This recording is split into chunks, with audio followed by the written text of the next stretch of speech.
It's time to sit back, relax, and listen to Change Your Attitude, Change Your Life. Change Your Attitude, Change Your Life will inspire, motivate, and empower you. Live your best life now. Listen, learn, think, and decide. Change your attitude, change your life. And now, here's your host, Joan Herman.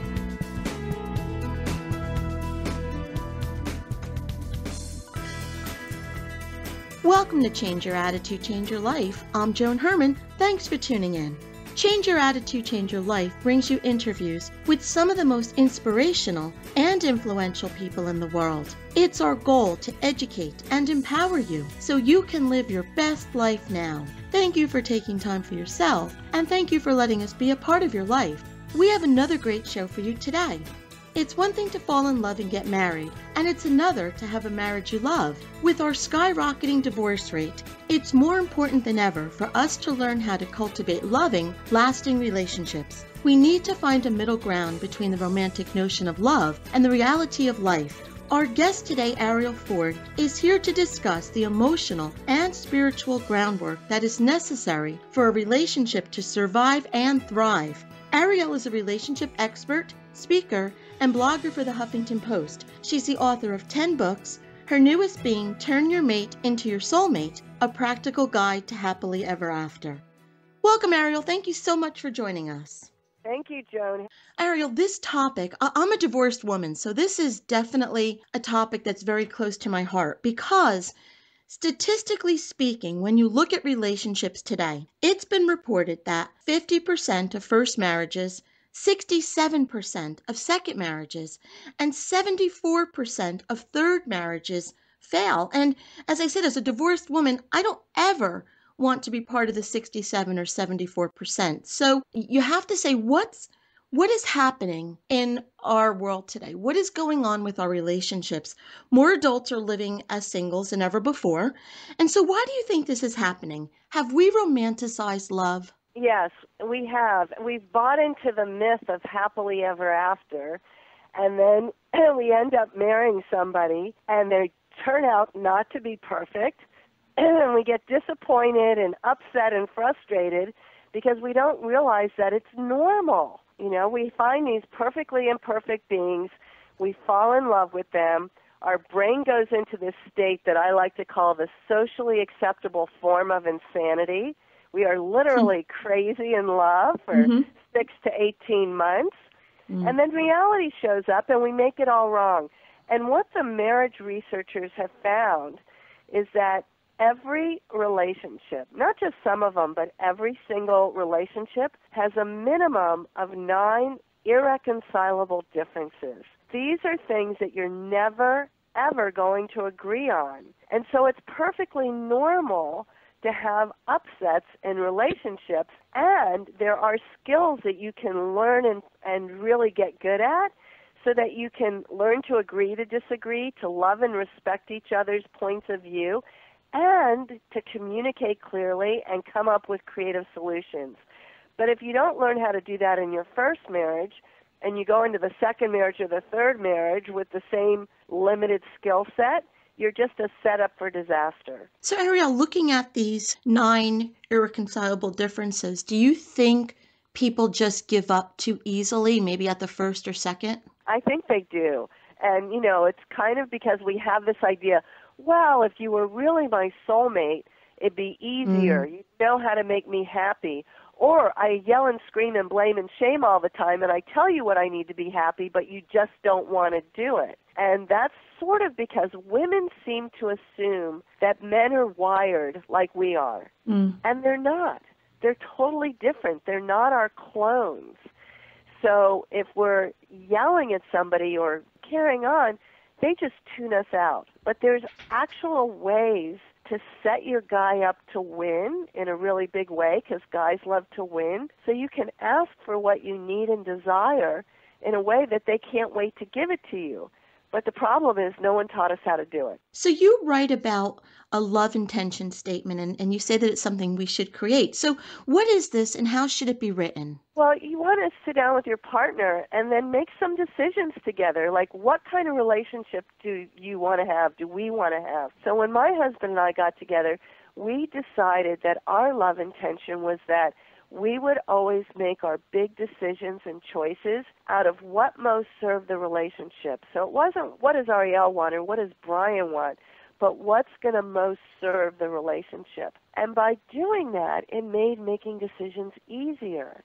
We decided we were always going to be on the same team. Now, it helps to do this before you actually take vows, because the things that make up a great relationship are a lot more than just chemistry.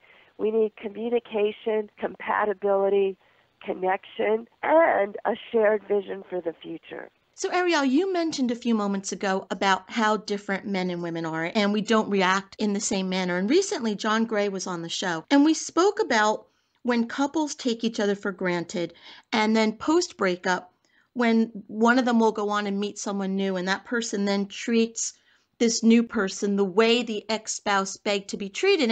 And that's basically because we know that they're in that honeymoon phase where you said that, that time of 18 months when you're ecstatic. So does reminding ourselves about when we were in that honeymoon phase, in that happy period with our existing spouse, if we can remind ourselves and place ourselves back in the happy time, is that a way to create a lasting relationship? Yes, absolutely. And in fact, there's some research that's showing that couples who share the story of how they met, when they share that story with other couples, it becomes a bonding thing. The more you share, especially enthusiastically, your how you met story, it brings back those memories and those good feelings, and it brings you closer together. The other thing I like to recommend is that you write your partner a love letter. Actually sit down and tell them all the reasons and all the memories of how you fell in love and what they said and what they did and what you were attracted to.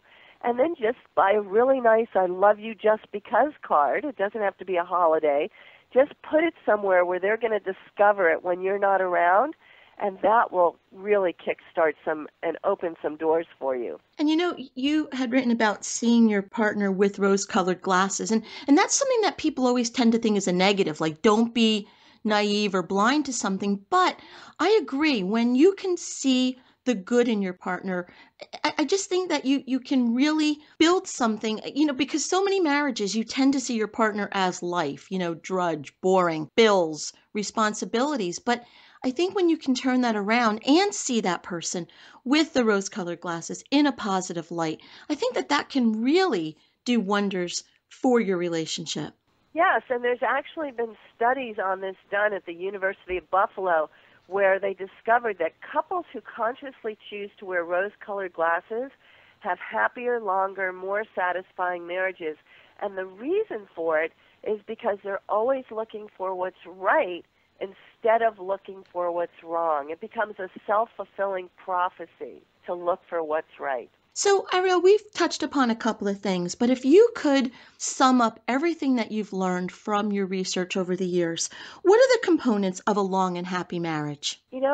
It's a lot of different things. It's love, kindness, respect, compassion, choosing to wear the rose-colored glasses, learning how to make a proper apology, learning how to forgive, understanding that nobody wakes up in the morning thinking, oh, I wonder how I'm going to drive Joan crazy today. Yet we live like they're doing stuff to us on purpose, and they're not.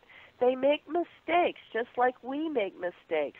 And if you can learn to convey your feelings in a way that is not threatening, you can say, well, here's the thing that works really well. Let's say your spouse does something that really upset you.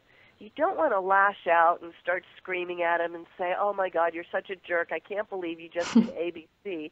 But rather, sleep on it, get yourself to neutral, and the next day say to them, honey, I have a problem that I need your help with.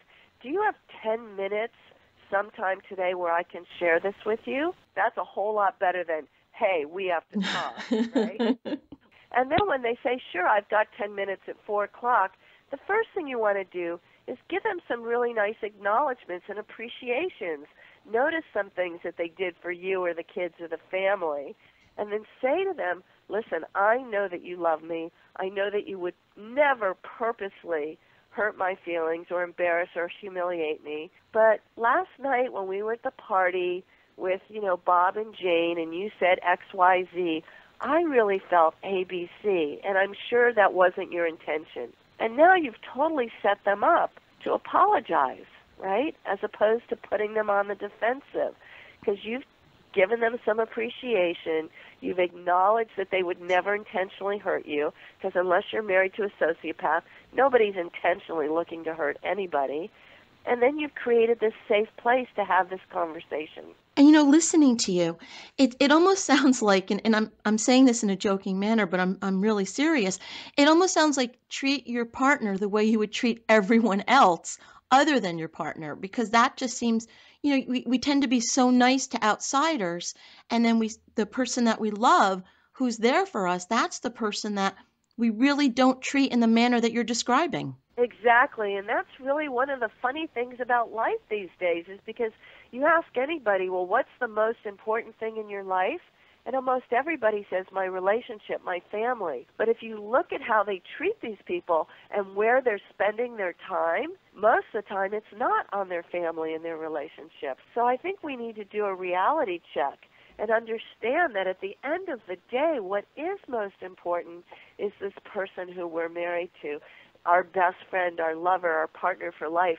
And if you want to have a long, healthy life, the biggest investment you can make is in your marriage, because the other research is known as the marriage effect. And people who are happily married heal faster and live longer, especially men. Happily married men live a minimum of 7 years longer than single or divorced men. And looking at the statistics that I opened the show with, it definitely is to everyone's benefit to heed this advice. And if you want to learn more about this topic, visit Arielle's website, soulmatesecret.com, and check out her new book, Turn Your Mate into Your Soulmate, A Practical Guide to Happily Ever After. Arielle, in our final moments, what would you like to leave our listeners with? If you're willing to invest just a little bit of time and energy into your relationship, it can actually pay huge dividends for the rest of your life. Arielle, thank you so much for being here with us today, and for this reminder about how we should make the best investment of our life, and that is into our relationships. Thank you. That was really fun, Joan. I enjoyed speaking with you. We'll be right back. Hi, this is Joan Herman, host of Change Your Attitude, Change Your Life. Did you know that Change Your Attitude, Change Your Life has a free monthly digital magazine that can be read online or emailed to your inbox? Every month, nationally recognized leaders in their field provide information to educate, inspire, and motivate you. We believe in a holistic approach to life, incorporating mind, body, and spirit. Check out a copy of Change Your Attitude, Change Your Life 24/7. Visit cyacyl.com and be sure to tell your friends.